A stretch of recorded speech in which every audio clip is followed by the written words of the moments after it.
조갑제 TV 시청자 여러분 안녕하십니까? 2020년 4월 5일 새벽입니다. 식목일입니다.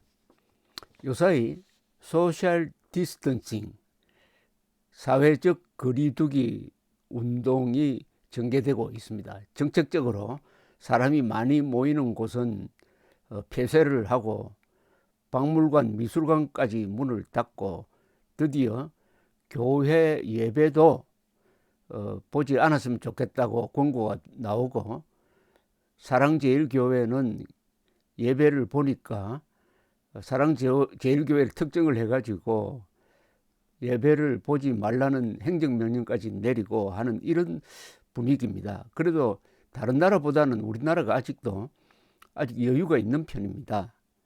그런데 이 사회적 거리두기는 여러 가지 부작용도 있고 또 좋은 점도 있습니다. 세상 일이 다 양쪽으로 다 나쁜 경우는 별로 없어요. 첫째, 이 문제점은 이렇게 되면은 사람들이 고독해집니다. 그리고 특히 노년층에 계시는 분들은 그렇지 않아도 사람과의 관계가 소원해지는데 이게 더욱 고립감을 사실상은 또 어떻게 보면 유폐된 듯한 기분을 주기도 해가지고, 특히 외국에서는 이게 오히려 건강을 더 나쁘게 해가지고 코로나 사망자보다 더 많은 사람이 이 사회적 거리두기의 부작용 때문에 죽는다는 이야기까지 나오고 있습니다. 그러면은 어떻게 이 사회적 거리두기를 극복할 것이냐 하는 것을 좀 말씀드리려고 하는데, 저를 기준으로 말씀드릴 수밖에 없습니다. 사람마다 다 다르니까 저는 이렇게 사회적 거리두기를 오히려 즐기고 있다, 이렇게 말씀드리고 싶습니다. 사회적 거리두기는 사람들과 만나는 것을 피한다는 뜻입니다. 쉽게 말하면은, 자, 사람들과의 만남을 피하게 되면 하나 좋은 점이 자기만의 시간이 많아집니다. 이 자기만의 시간을 어떻게 활용할 거냐, 저는 이렇게 좀 활용을 하고 있습니다. 저의 경우는 물론 기자니까 사람 만나는 게 직업이고 하니까 보통 사람과는 다르겠지만 그래도 저만의 시간이 많아지고 있습니다. 저는 우선 책 보는 시간이 많아져서 좋습니다. 그리고 영화를 찾아가면서 봅니다. 저는 영화관에 갑니다. 그리고 무엇보다도 요사이는 봄이 와서 여기저기서 꽃이 피고 벚꽃, 찔레꽃 아주 만발합니다. 특히 개나리 등등 저는 꽃을 찾아다니고 있습니다. 그리고 미술관을 가려고 하는데 요새 미술관 문 닫은 데가 많아요. 그러면 어떻게 하면 되겠습니까? 과거에 제가 외국 돌아다니면서 찍어 놓았던 좋은 사진을 올리고 있습니다. 그리고 우주에 대해서 좀 관심을 기울여 봅니다. 우주, 자연에 대해서. 특히 이럴 때는 천문학과 관계된 책을 읽으면은 좀 현실에서 멀어지면서 가슴이 서늘해질 경우도 있습니다. 동시에 이 노래를 자주 듣습니다. 그리고 노래를 부르기도 합니다. 또 박정희 전기 연재를 여러분들에게 지금 선물로 드리고 있습니다. 조갑제 TV의 명물 연재 코너가 있습니다. 새벽 7시만 되면은 박정희 전기 연재를 마치 옛날에 그 라디오에서 라디오 드라마처럼 들을 수가 있습니다. 김영남 기자가 낭낭한 목소리로 1년 넘게 박정희 전기 연재를 하고 있습니다. 편하게 여러분들 들으실 수 있습니다. 제가 어제 있었던 일을 말씀드리겠습니다. 어제 우리 사업하시는 분들이 친구를 초청을 했는데 아주 좋은 데가 있다고 그랬어요. 바로 석촌호수로 초대를 했습니다. 석촌호수 벚꽃 구경이 기가 막힌다. 그래서 점심을 먹고 일행한 7명이 석촌호수 동호 서호를 산책을 했는데, 지금 석촌호수는 그 보행도로는 통행이 금지되어 있습니다. 그러나 그 주변에서 쭉 보면서 구경하는 데는 별 지장이 없어요. 들어갈 수는 없지만은 보는 것은 좋습니다. 그래서 제가 사진을 찍어서 올려놓았습니다. 어제 날씨가 좋고 더구나 그 옆에 롯데타워가 있습니다. 롯데타워가 있고 해서 인공과 자연이 어우러지고 아주 좋았습니다. 거기서 제가 새삼 느낀 게 신격호 롯데타워를 지은 신격호 회장 생각을 했습니다. 신격호 회장을 제가 2000년 12월에 인터뷰를 한 적이 있는데 이분이 롯데타워에 대한 집념을 그렇게 말씀하면서 이런 유명한 말을 했습니다. 언제까지 외국인들에게 고국만 보여드리겠습니까? 롯데타워 555m 세계에서 5번째 되는 건물을 지었습니다. 그래서 그 주변이 롯데타워 그리고 롯데호텔, 저는 롯데타워에 올라가서 위에서 내려다보는 경치도 감상을 해서 조갑제 TV에 올렸습니다. 제가 요사이 서울에 있는 덕분으로 찾아다닌 곳을 제가 소개를 해드리겠습니다. 저 직장 근방에 있는 덕수궁, 경희궁, 경복궁 안에 경회로까지 보셔야 됩니다. 경회로 호수가 그렇게 좋습니다. 그 뒤로는 청와대가 있는 북한산과 어우러지고 왼쪽으로는 인왕산 그리고 건정전과 어울려서 꼭 제가 왕이 된 기분이었습니다. 왜냐? 텅 비어 있었습니다. 그리고 여의도 고수부지 요새 벚꽃 거리는 통행이 안 되지만은 그 둘레길은 기가 막힙니다. 여의도는 꼭 그 항구 기분이 듭니다. 요트가 많이 있어가지고 이 한강이 하류로 내려올수록 이 수량도 많고 넓어져서 이게 보통 경치가 아닙니다. 그리고 저 집 근방에 있는 안산 둘레길 그리고 이번에 갔던 석촌호수 이런 등등을 보면서 그리고 남산공원에 갔군요. 남산공원 저 하얏트 호텔 있는 남산공원 왼쪽으로 들어가면은 거기 꽃밭 그리고 둘레길 물레방아 아주 좋습니다. 그런데 이런 경치를 보면은 어떻습니까? 기분이 좋아지죠. 미술관에는 왜 가야 되느냐? 그건 인공적인 아름다운 예술이 있습니다. 아름다운 예술품과 멋진 경치를 볼 때 느끼는 감정이 거의 비슷합니다. 아름다움을 보면 마음이 서늘해지거든요. 그래서 저는 조금 어려움이 있더라도 미술관, 박물관은 열어야 된다는 생각을 합니다. 저 영국 통계를 보니까요. 미술관, 박물관, 공연을 자주 가는 사람은 오래 산답니다. 건강하게 산답니다. 저는 그게 과학적으로 설명이 된다고 봐요. 아름다운 것을 봤을 때 느끼는 마음의 안정, 그게 심리적인 안정, 그게 결국 육체적인 건강으로 돌아오는 것 아니겠습니까? 저는 또 영화를 봅니다. 어제 석촌호수 구경하고 돌아오는 길에 집사람 불러내가지고 대한극장에 가서 주디라는 영화를 보았습니다. 주디는 이번 아카데미상을 받은 영화인데요. 르네 줄레그라는 그 발음이 좀 어렵습니다. 르네 줄레그라는 배우가 유명한 주디 갈란드 역을 했습니다. 주디 갈란드는 오즈의 마법사라는 영화에서 오버 더 레인보우라는 노래를 불러서 유명한 배우죠. 그런데 이 배우가 말년에 좀 불우했습니다. 말년에 불우한 역을 르네 젤리그가 근사한 연기를 했습니다. 르네 젤리그는 원래 좀 몸이 좀 퉁퉁한 편이고 얼굴도 퉁퉁한 편이지 않습니까? 그런데 이 역을 맡기 위해서 살을 얼마나 뺐는지 아주 바삭야윈 여자로 바뀌었더라고요.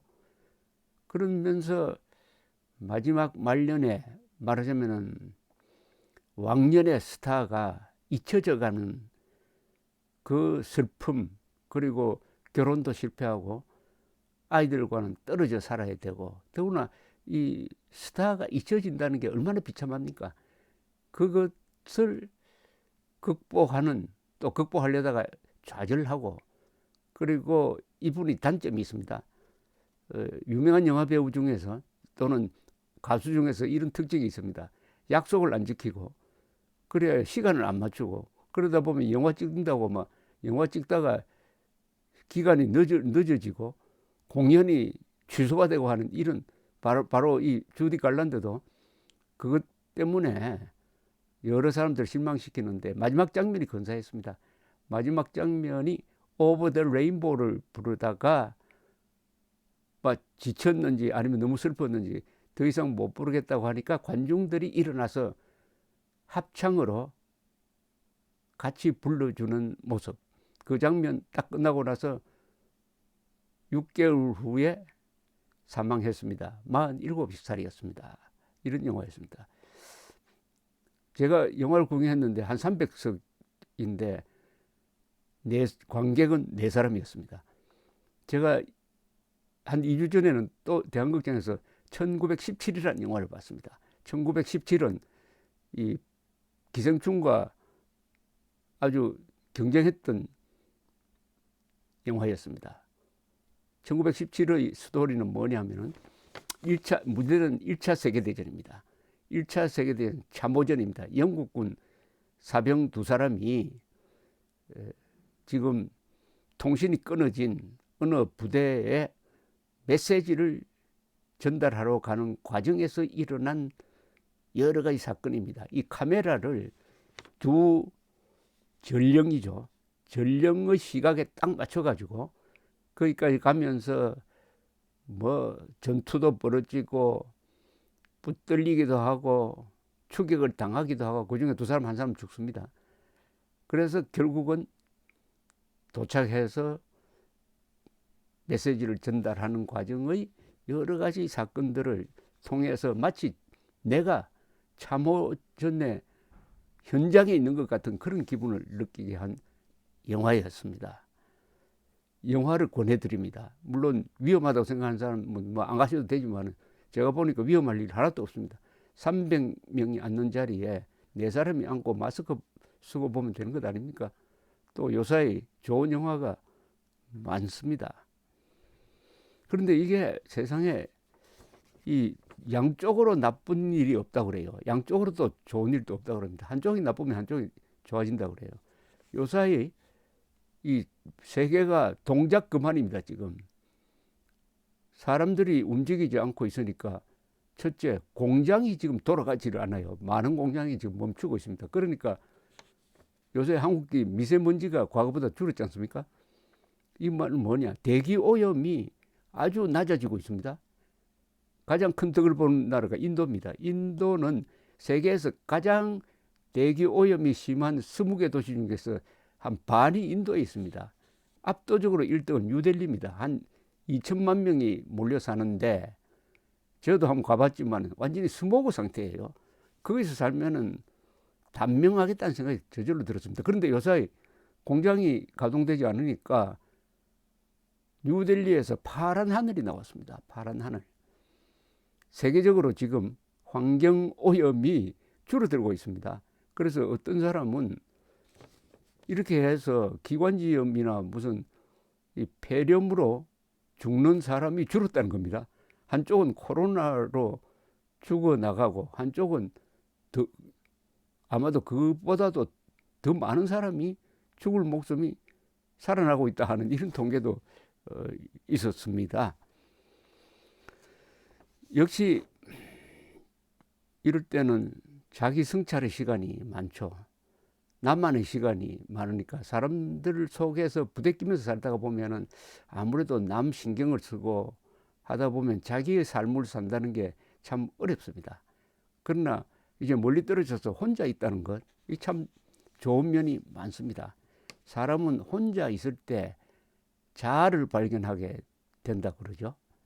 자아를 발견해야 된다. 자아를 발견하는 방법이 뭐 여러 가지가 있습니다. 그 중에 제일 중요한 게 역시 독서가 아닌가 생각이 듭니다. 저는 요새 책을 2권을 읽고 있습니다. 한 권은 노르딕, 여기 있군요. The Nordic Secret. 노르딕이라 하면은 저 스칸디나비아에 있는 덴마크, 노르웨이, 스웨덴, 핀란드, 아이슬란드 이런 나라를 말합니다. 바이킹 국가죠. 핀란드만 빼면은. 이 나라는 어떻게 이렇게 성공을 했느냐. 세계에서 가장 깨끗한 나라, 가장 친절한 나라, 그리고 세계에서 가장 행복도가 높은 나라가 이 나라입니다. 그것을 분석한 글이었습니다. 그 내용은 교육이 달라졌다. 100년 전, 한 150년 전에 이 나라에서 교육 시스템이 바뀌었답니다. 그 교육이 뭐냐면은 인문 교육을 강화한다는 것이었습니다. 기능 교육이 아니라 인문 교육을 통해서 교양 있는 인간을 만든다. 교양 있는 인간을 만들면 저절로 기능 교육도 되고 민주 시민으로서의 자질도 갖춘다. 결국 교양 있는 인간을 만들었더니 지금 노르딕 컨트리스, 이 나라들이 세계 최우등 국가가 되었다. 뭐 그런 이야기입니다. 또 하나 책을 읽고 있는데 그거는 인도의 무갈 제국을 만든 바부르라는 사람이 있습니다. 바부르라는 사람이 쓴 16세기 이야기입니다. 바부르라는 사람이 쓴 회고록이 있습니다. 세계 회고록 중에서 유명한 회고록인데요. 그분이 용맹한 군인이기도 하고 왕이기도 한데 그것을 새삼 읽으면서 위대한 인물이 여기 있구나.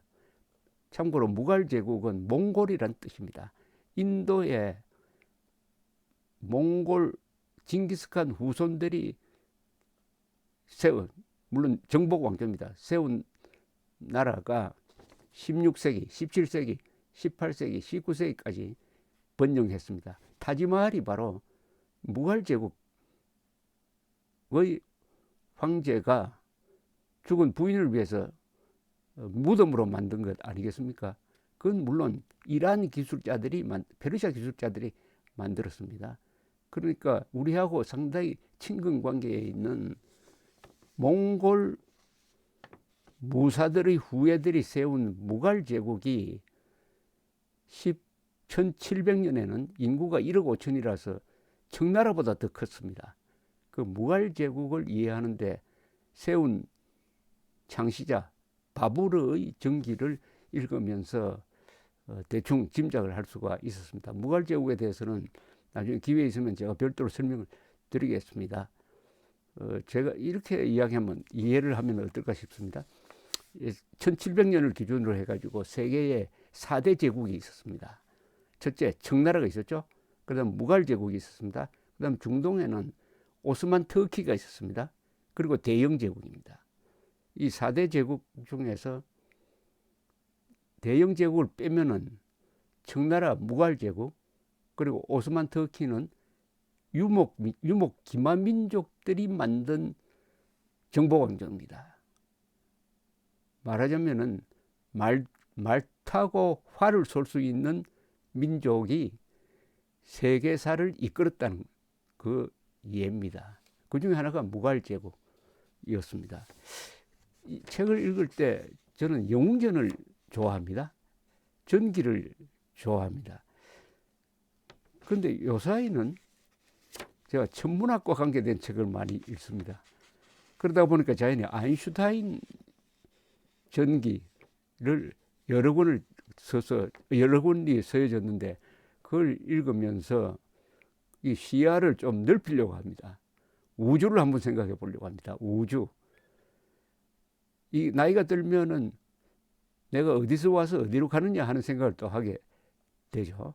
그래서 이 우주를 생각하면 이 지구상에 일어난 일이 너무나 사소하게 보입니다.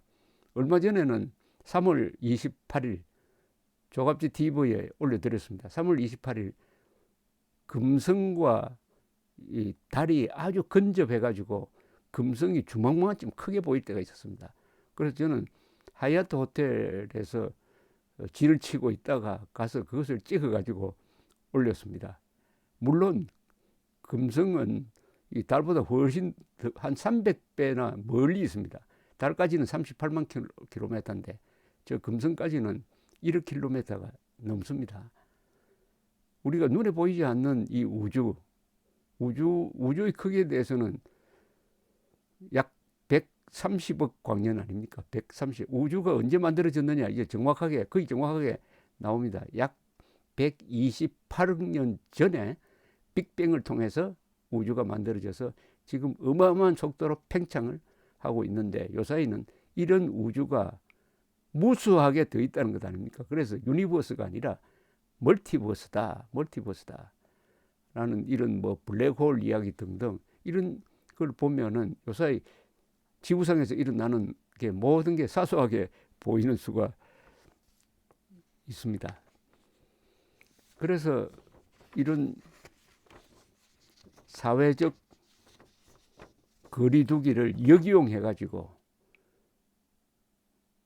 작게는 자기 자신을 한번 생각해 보고, 그리고 넓게는 저 우주까지 한번 생각해 보면서 이 기회를 조금 선용하면은 오히려 즐길 수가 있지 않느냐 하는 생각이 듭니다.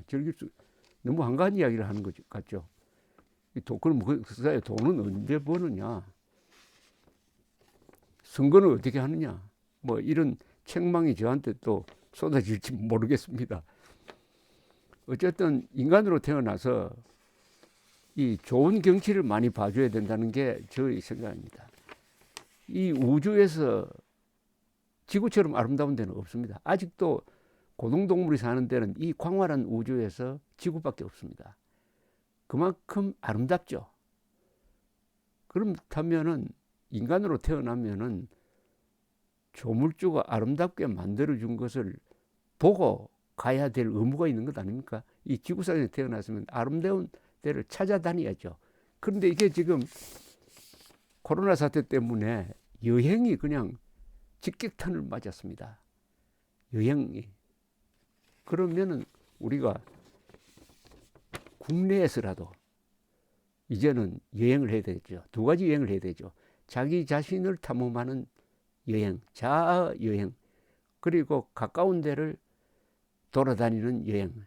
그러면 자연히 국내 여행을 하게 됩니다. 저는 국내 여행을 하면은 이렇게 아름다운 나라가 세계에 또 있을까 하는 생각이 듭니다. 제가 해외여행을 많이 하는 편인데 해외여행을 많이 한 사람이 공통점이 있습니다. 해외여행을 많이 할수록 한국이 아름답게 보인다고 합니다. 저도 똑같은 생각입니다. 이런 근사한 서울, 근사한 한강, 또 근사한 항구, 저와 좀 인연이 깊은 부산항은 감히 제가 이야기합니다. 세계에서 가장 아름다운 항구입니다. 뭐 샌프란시스코, 시드니, 나폴리보다 부산이 더 크고 더 다양하고 더 아름답고 거기 사는 사람들 더 활달하고 아주 남자답고 개방적이고 그렇습니다. 그래서 그러나 역시 선거가 중요하지 않습니까? 12일 남았으니까 어떻게 하든지 이 사회적 거리두기 기간에 이번 선거가 잘 치러져 가지고 자유를 지킬 수 있는 그런 선거가 되도록 노력해야 되니까 SNS를 열심히 이용을 해야 되지 않겠습니까? 제일 중요한 게 지금 이렇게 하면은 연세 드신 분들이 투표장에 안 나갈까 걱정입니다. 연세 드신 분이 투표장에 안 나가면은 누가 좋겠습니까? 선동꾼들이 좋죠. 아무래도 50대, 특히 60대 이상이 잘 속지 않는 사람들입니다. 속지 않는 사람들이 투표장에 안 나가면은 이번 선거는 선동꾼들의 무대로 변합니다. 투표장에 나가기 운동을 해야 됩니다. 이 기간에. 그러니까 두 가지 메시지를 저는 던져야 된다고 생각합니다. 무조건 투표장에 가자. 무조건 투표장에 가자. 두 번째, 속지 말자. 속지 말자는 것은 구호로서 제가 하나 만든 게 있습니다. 사실은 다른 사람들이 만들어서 저한테 준 건데, 또 속으면 개돼지, 안 속으면 자유민. 이런 메시지를 계속 보내십니다. 두 가지 메시지입니다. 무조건 투표장에 나가자. 또 속으면 개돼지, 안 속으면 자유민. 안 속으면 자유민. 뭉치자, 싸우자, 이기자. 태극기로 뭉치고 헌법으로 싸우고 진실로 이기자. 대한민국 만세, 국군 만세, 자유통일 만세. 자유통일 그날까지 뭉치자, 싸우자, 이기자. 이런 메시지를 돌립시다. 이게 사회적 거리두기를 우리가 활용해 가지고 이기는 방법입니다. 이번 선거는 자유가 있을 때 자유를 지킬 수 있는 마지막 기회이기도 합니다. 피를 흘리지 않고 자유를 지킬 수 있는 마지막 기회입니다. 감사합니다.